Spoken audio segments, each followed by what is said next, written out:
भला हुआ मेरी माला टूट गई, मैं राम भजन से छूटी। भला हुआ मेरी माला टूट गई, मैं राम भजन से छूटी। मेरे सिर से टली बला, भला हुआ मेरी माला टूट गई, मैं राम भजन से छूटी। मैं राम भजन से छूटी।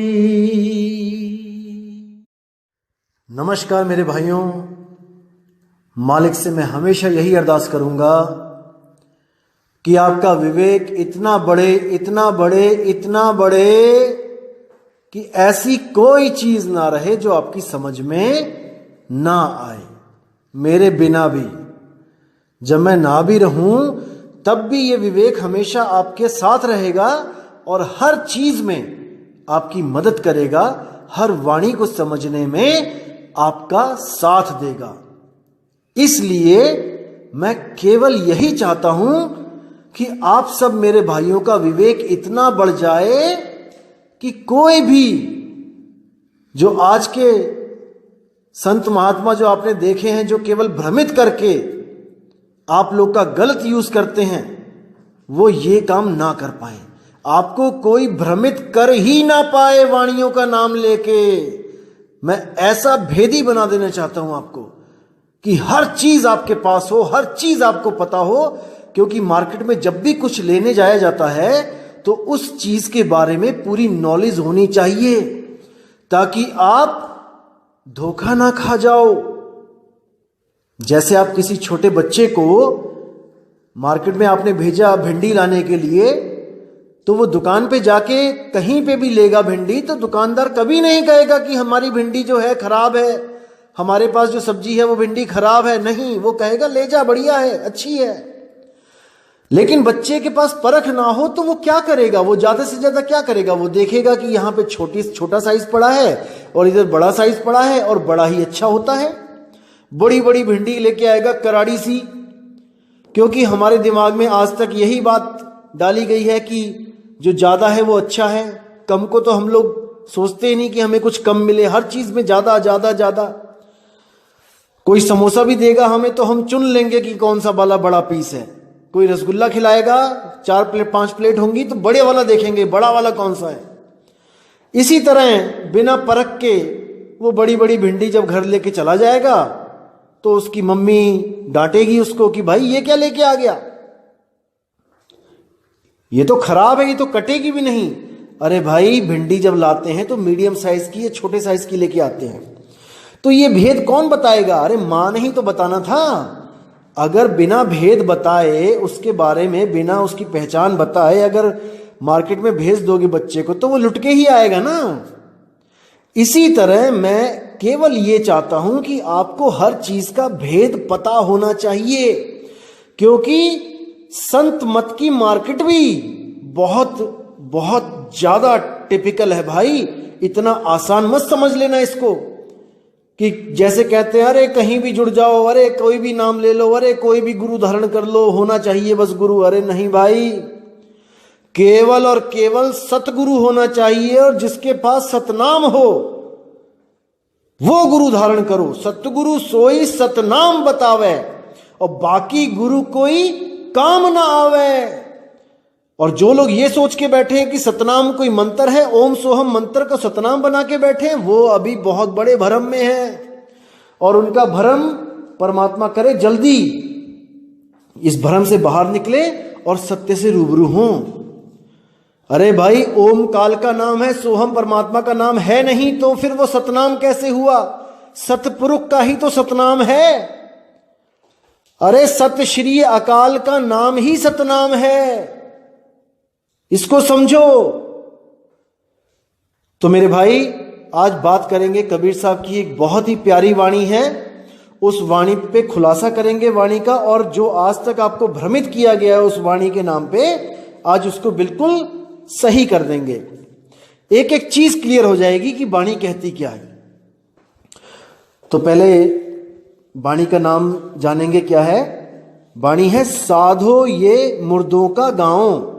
कबीर साहब की बहुत प्यारी वाणी है। तो क्या कहती है वाणी? साधो ये मुर्दों का गांव। कबीर साहब कह रहे हैं कि जिस गांव में हम लोग रह रहे हैं, हम लोग वो नहीं, जहां पे हम लोग रह रहे हैं, ये 3 लोग का जो गांव है ये मुर्दों का गांव है। यानी कि यहां पर लाशें रह रही हैं। जहां पे भी आप नजर मारोगे आपको एक जिंदा लाश दिखाई देगी। जिंदा लाश का मतलब क्या है कि एक शरीर दिखाई देगा जो है तो लाश, लेकिन केवल और केवल जीव के सटे होने के कारण, उस आत्मदेव के सटे होने के कारण ये आपको जीवित दिखता है कि जैसे ये जिंदा है। देखो सांस ले रहा है, देखो चल रहा है, देखो पलके झपक रहा है, देखो खा रहा है, पी रहा है। ये लाश केवल तब तक जिंदा है भाई जब तक आत्मदेव का साथ है, जब तक सुरती में इसमें खेल रही है। और जैसे ही सुरती निकल जाएगी ये एक लाश की ढेरी जमीन पे गिर पड़ेगी। तो क्या कहते हैं? साधो ये मुर्दों का गांव, पीर मरे पैगंबर मरी हैं जिंदा जोगी। कि बड़े बड़े पीर औलिये यहां पे आए, बड़ा बड़ा प्रचार किया उन्होंने, बड़ी बड़ी संगतें इकट्ठी करी, लेकिन वो भी मारे गए, कोई नहीं बचा। पीर मरे पैगंबर मरी हैं जिंदा जोगी। ऐसे ऐसे जोगी, भोले शंकर जैसे, पतंजलि योगी जैसे बड़े बड़े ऋषि मुनि जो योग करते थे, श्वासों की साधना करते थे, श्वासों को रोकते थे ताकि श्वासा खर्च कम हो और हमारी उम्र बहुत लंबी हो जाए, तो वो भी नहीं बचे। वो भी सब इस दुनिया को छोड़ के अपने अपने धाम को चले गए। फिर कहते हैं राजा मरी हैं, प्रजा मरी हैं वैद और रोगी। क्या राजा, क्या प्रजा, क्या डॉक्टर, क्या मरीज, सब के सब मरेंगे, सब मरेंगे, क्योंकि ये साधो ये मुर्दों का गांव, ये गांव ही मुर्दों का है भाई। यहां पर अगर कोई सोचता है कि मैं जीवित हूं या मैं जीवित रहूंगा, तो ये एक भ्रम है भाई, सपना है, बहुत जल्दी टूटने वाला है। इसलिए इस सपने के टूटने से पहले पहले उस सत्य को जान लो, ताकि जब ये सपना टूटे तो तुम्हारी सुरती उस सत्य में समा जाए, उस सतनाम में समा जाए, उस सतपुरुष में समा जाए, उस सार शब्द में समा जाए, जिससे आपको दोबारा किसी सपने में ना जाना पड़े। नहीं तो आपको बार बार यही सपना आएगा और बार बार एक जीवन में आओगे और बार बार मर के महादुख पाओगे। तो इसको समझो। आगे क्या कहते हैं? चंदा मरी है, सूरज मरी है धरनी आकाशा, और 14 भुवन के चौधरी मरी हैं, इन्हू की क्या आशा। यानी कि चंदा, सूरज, ये जितने भी हैं, धरती, आकाश, ये सब ये एक दिन खत्म होंगे, क्योंकि ये एक दिन ऐसा था जब नहीं थे, और जो पैदा हुआ है वो उसका तो नाश होना ही होना है। केवल आत्मदेव के सिवा हर चीज पैदा होती है भाई। ये ब्रह्म भी पैदा होता है, निराकार भी पैदा होता है। उस आत्मदेव के अलावा हर चीज मरेगी, कोई बचाने वाला नहीं है। साइंस भी कहती है कि धीरे धीरे धीरे चांद और सूरज, ये सब इनकी उम्र घट रही है। एक दिन ऐसा आएगा जब ये भी नहीं होंगे।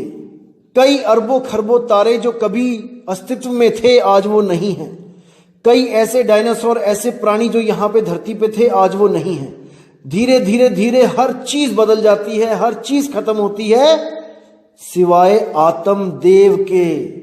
वो अजन्मा है, वो शाश्वत है, उसकी खोज करनी है। फिर कहते 14 भुवन के चौधरी मरी हैं, इन्हू की क्या आशा। 14 भुवन के चौधरी कौन? 7 स्वर्ग और 7 नरक। इन 14 भुवन के चौधरी ये भी एक दिन मरेंगे। इनकी क्या आस करूं मैं? नहीं, साधो ये मुर्दों का गांव, साधो ये मुर्दों का गांव। अब कहते हैं 9 हूं मरी हैं, 10 हूं मरी हैं सहस 88 और 33 कोट देवता मरी हैं बड़ी काल की बाजी। 9 हूं मरी हैं यानी कि 9 अवतार जो दुर्गा माता के थे, 9 शक्तिपीठ। ये भी कहते हैं कि ये भी इस दुनिया में आए, अपनी लीला रची और इस दुनिया को छोड़ के चले गए। वो भी नहीं टिक पाए हमेशा के लिए। आज उनकी केवल मूर्तियां हैं, वो नहीं हैं। 10 हूं मरी हैं, जो 10 अवतार हुए हैं वो भी एक दिन मरेंगे। सब आए यहां पर, अपनी अपनी लीला रची और यहां से सब चले गए। 9 हूं मरी हैं, 10 हूं मरी हैं सहस 88। सहस 88 ऋषि मुनि आए, वो भी अपना अपना कर्म करके इस दुनिया से चले गए। आगे कहते हैं 33 कोट देवता मरी हैं और बड़ी काल की बाजी। आप गीता का जो 11वां अध्याय पढ़ेंगे, उसमें जब विराट रूप दिखाया गया अर्जुन को, तो उसमें देखिए क्या लिखा है। अर्जुन कहता है, हे महाराज, आपके बड़े बड़े दांत, बड़ी बड़ी आंखें, मुंह खुला हुआ, इनको देख के मैं भयभीत हो रहा हूं महाराज, मुझ पर दया करो, आप कौन हो? तब वो बोला कि मैं कालों का काल महाकाल हूं। और अर्जुन जब वहां पे गवाही देता है कि मैं आपके मुंह के अंदर बड़े बड़े ऋषि मुनियों को, देवी देवताओं को प्रवेश करता हुआ देख रहा हूं और आप उनके सिरों को चूर्णित कर रहे हैं, चूरा बना रहे हैं, खा रहे हैं। तो उसी की गवाही देते हुए कबीर साहब यहां पे लिख रहे हैं कि 33 कोट देवता मरे हैं और बड़ी काल की बाजी। वो जो काल है वो किसी को नहीं बख्शता। यहां पे कोई भी अमर नहीं है, नहीं है, नहीं है। अगर कोई अमर होता तो आज भी वो यहां पे हमें दिखाई दे रहा होता। युगों युगों से कोई भी अमर नहीं हुआ। हां, एक काम जरूर हुआ है कि उम्रें लंबी हुई हैं। कुछ लोग आप देखोगे जो द्वापर में भी दिखेंगे आपको कहानी में, और त्रेता की कहानी में भी आपको दिखाई देंगे, जैसे परशुराम हैं। तो ये लोग सिद्ध साधक होते थे और ये लोग जो हैं ये वैज्ञानिक होते थे, ये केमिस्ट्री पे बिलीव रखते थे और इन्होंने कुछ तत्वों के द्वारा उनकी जो एटॉमिक संरचना होती थी उस पे वो लोग रिसर्च करते थे और उनके द्वारा लिखे हुए बड़े बड़े ग्रंथ आज भी यहां पे मौजूद हैं। कोई अमेरिका ले गया, कोई जापान ले गया और वो लोग इस पे सर्च कर रहे हैं, रिसर्च कर रहे हैं। मुझे एक भाई मिला, जब मैं भ्रमण पे था, तो आगरा का रहने वाला है वो, और वो मरकरी पे रिसर्च कर रहा है कि मरकरी के द्वारा ऐसा केमिकल बना रहा है वो, जिसको यूज करने के बाद जितनी उम्र मरकरी की होती है उतनी ही उम्र इंसान की हो जाएगी। लगे हुए हैं सब। ऋषि मुनियों ने सोने के साथ, सोने का उसको जला के भस्म बनाया और उससे वो कई कई युगों तक जीवित रहे, कई कई सालों तक, हजारों वर्षों तक जीवित रहे। तो ये सब केमिस्ट्री है भाई। ये शरीर भी तत्व है, केमिकल से बना है, और वो भी तत्व है, केमिस्ट्री से रिलेटेड है।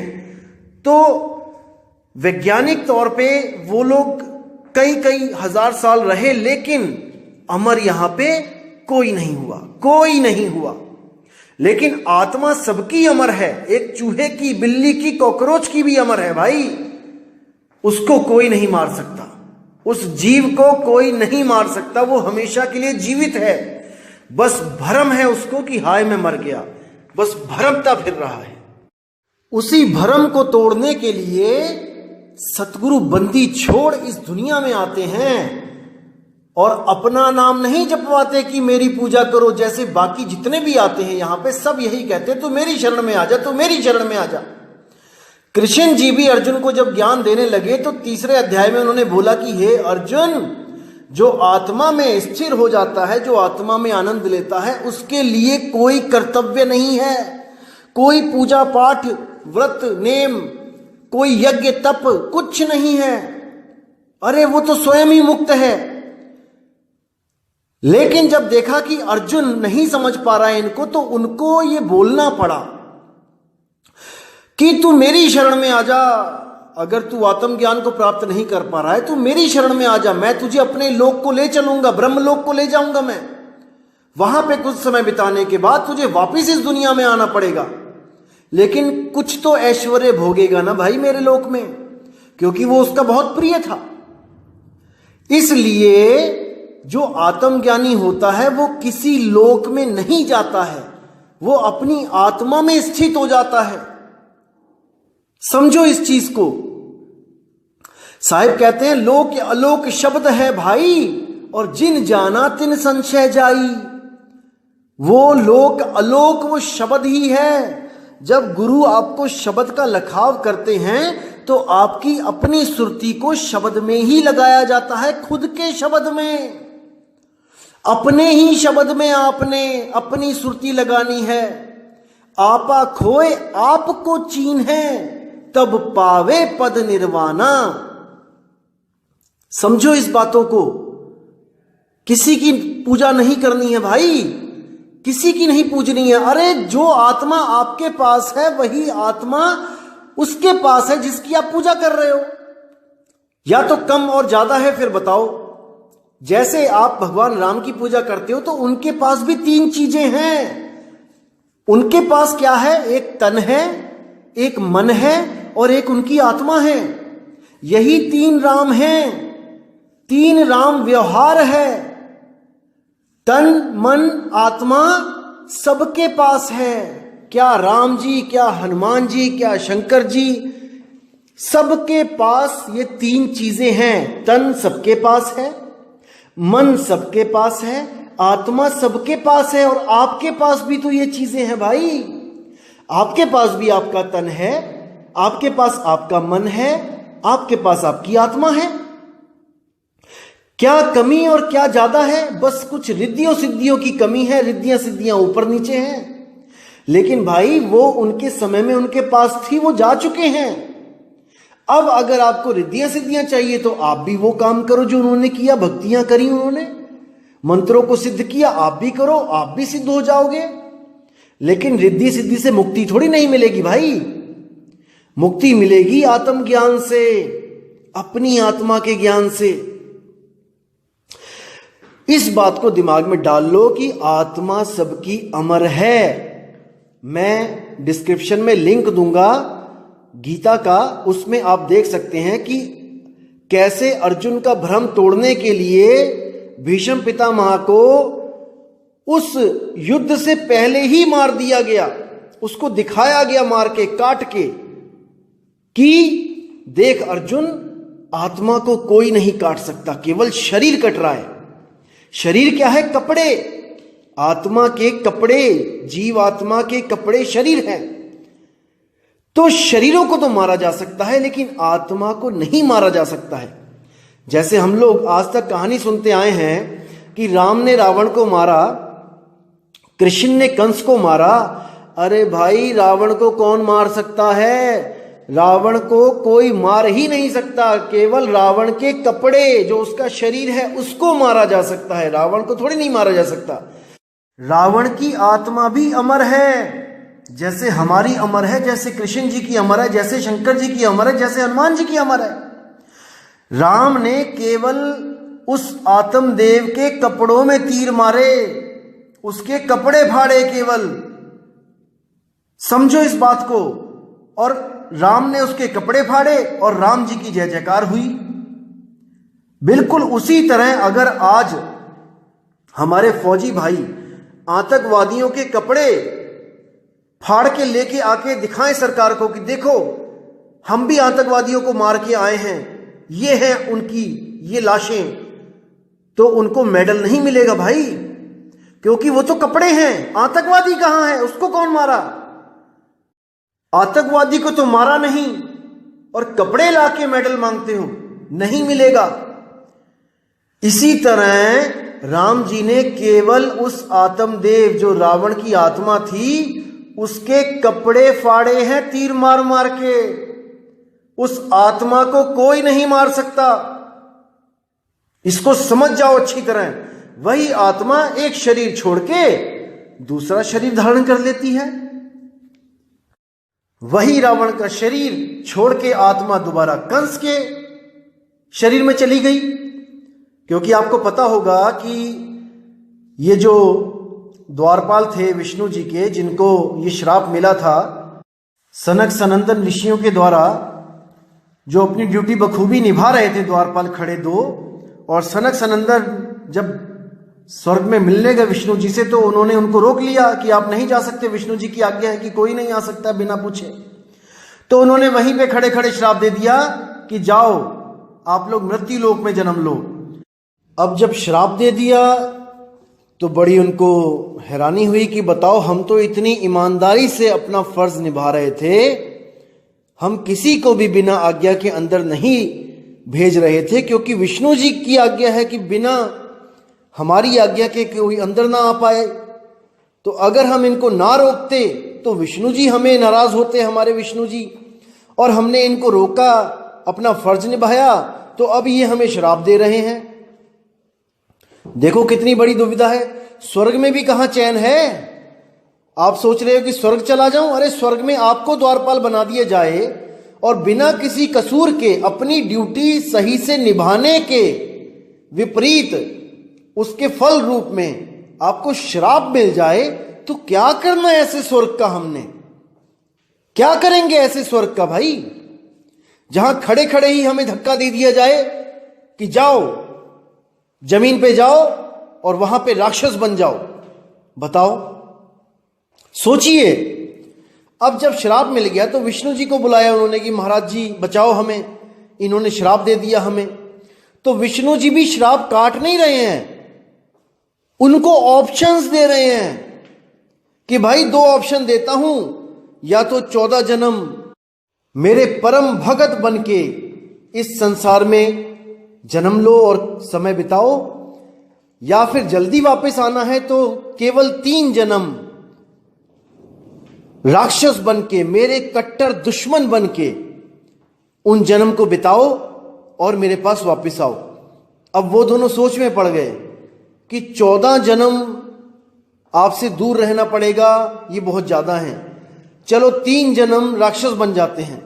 देखो कुछ ऐसा कोई काम नहीं किया उन्होंने कि उनको राक्षस बनाया जाए। उन्हीं दोनों को बेचारों को जो स्वर्ग में पहरा दे रहे थे, आज हम रोज हर साल जलाते हैं उसको रावण बोल के। देखो, और क्या पाप किया उन्होंने जो वहां से राक्षस बना के भेज दिया गया।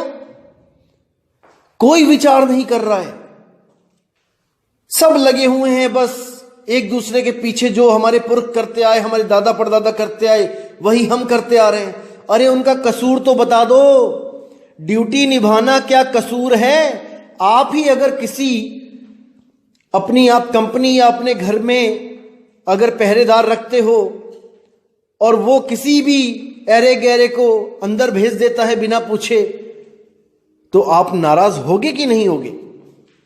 जब आप एक इंसान होके नाराज होगे तो वो तो भगवान विष्णु है भाई, उसकी सिक्योरिटी देखो कितनी होगी टाइट। यहां पे एक छोटा सा मंत्री होता है, उसकी सिक्योरिटी इतनी टाइट होती है कि बिना आई कार्ड के, बिना पास के अंदर नहीं जा सकता कोई।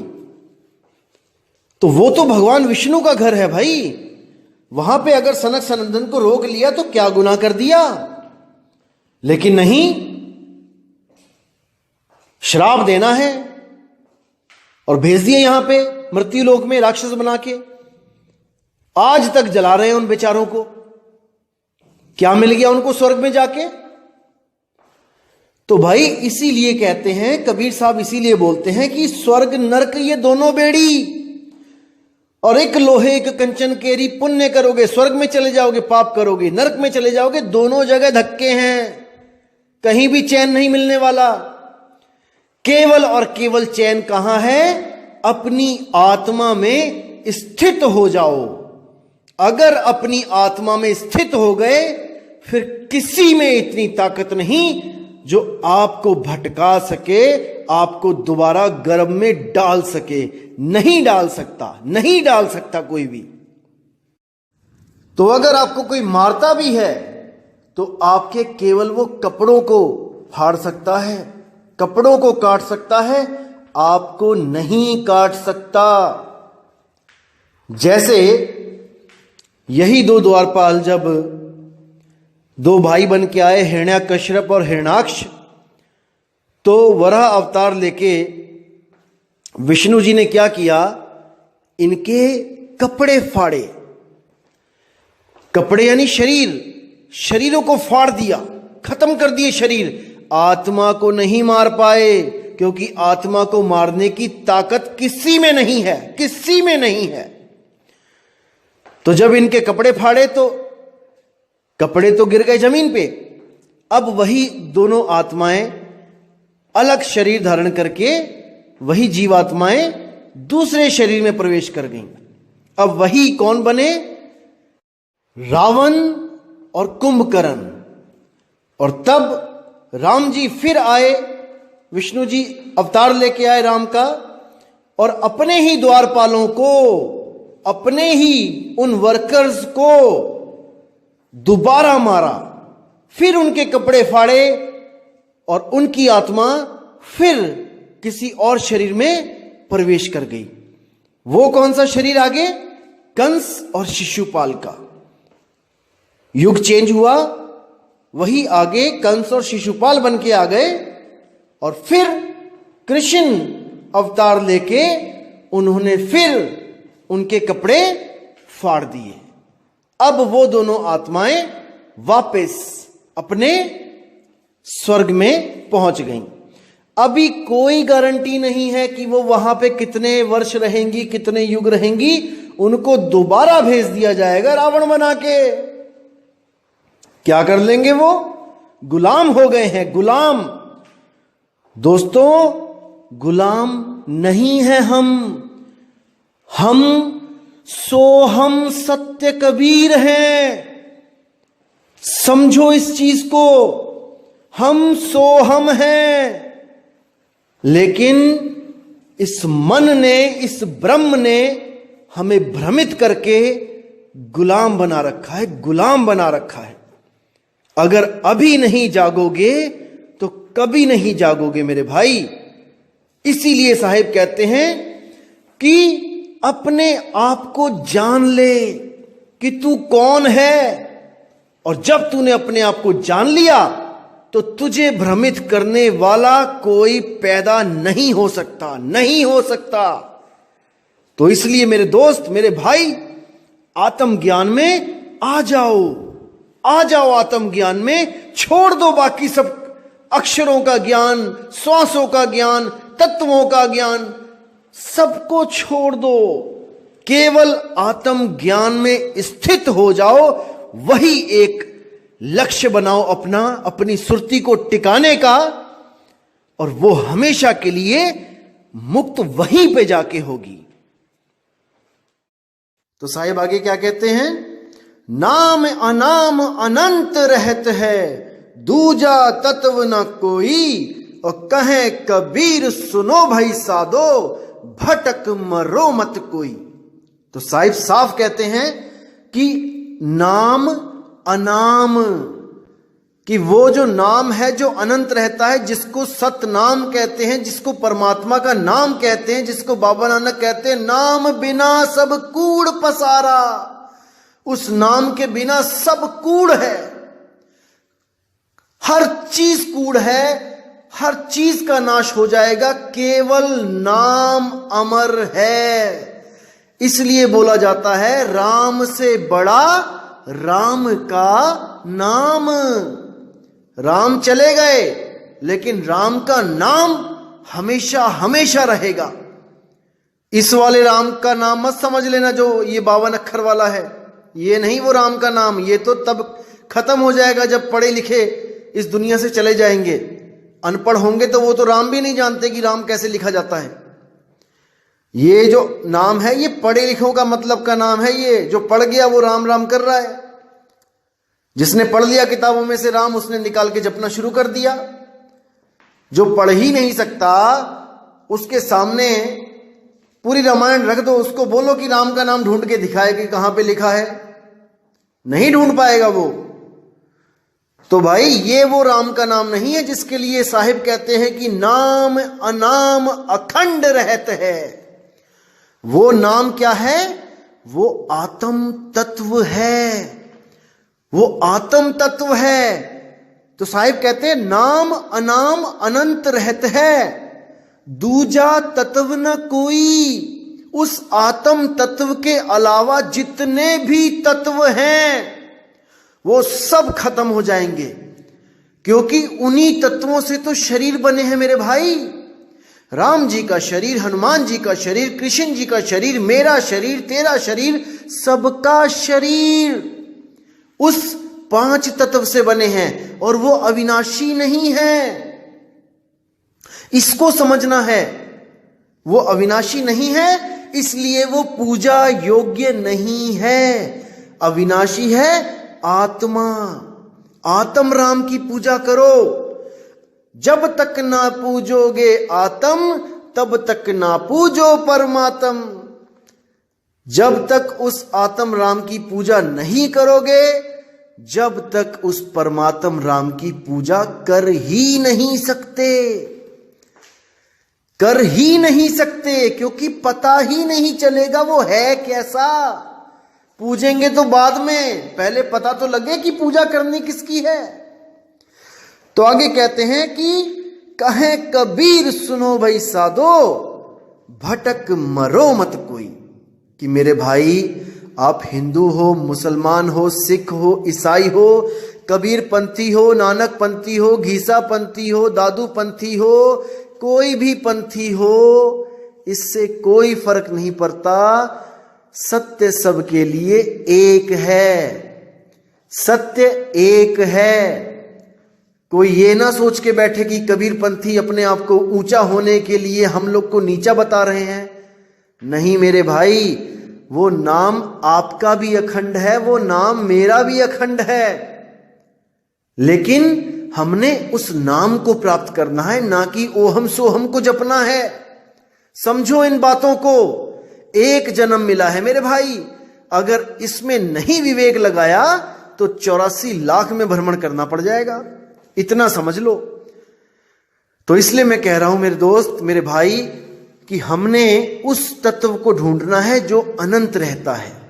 नाम अनाम अनंत रहत है। इसको आप ऐसे मान के रखो कि आत्म तत्व अनंत रहत है, दूजा तत्व ना कोई। कहे कबीर सुनो भाई साधो, भटक मरो मत कोई। वो अनाम है, नाम अनाम, उसका कोई नाम नहीं है। कोई कहे कि उसका नाम ओम सोहम है तो नहीं है, कोई कहे कि उसका नाम कृष्ण या कबीर है तो नहीं है, कोई कहे उसका नाम नानक या दादू है, नहीं है, उसका कोई नाम नहीं है, लेकिन उसके ही सारे नाम हैं। इसको जानो, इसको समझो, क्योंकि हम लोगों ने उस तत्व के अनंत नाम रख दिए हैं। अरे कृष्ण कबीरा एक हैं, कहन सुनन में दो, और दो करके वो जानते जिन्हें सतगुरु मिला ना हो। वो सतगुरु जब मिलता है वो आत्म ज्ञान देता है। कृष्ण में भी आत्मा है, राम में भी आत्मा है, मुझ में भी आत्मा है, आप में भी आत्मा है। हमने एक दूसरे की पूजा नहीं करनी है, हमने उस आत्म राम की पूजा करनी है, आत्म राम की पूजा करनी है मेरे भाई। उसी को प्राप्त करने पर आपकी सुरती स्थिर हो जाएगी, एक जगह टिक जाएगी। उसके बाद ये जितना भी 84 का भ्रमण है ये हमेशा के लिए खत्म हो जाएगा, हमेशा हमेशा के लिए। सोच के देखो एक बार कि आप मुक्त हो गए हो, मुक्ति मिल गई है। वाह क्या बात है।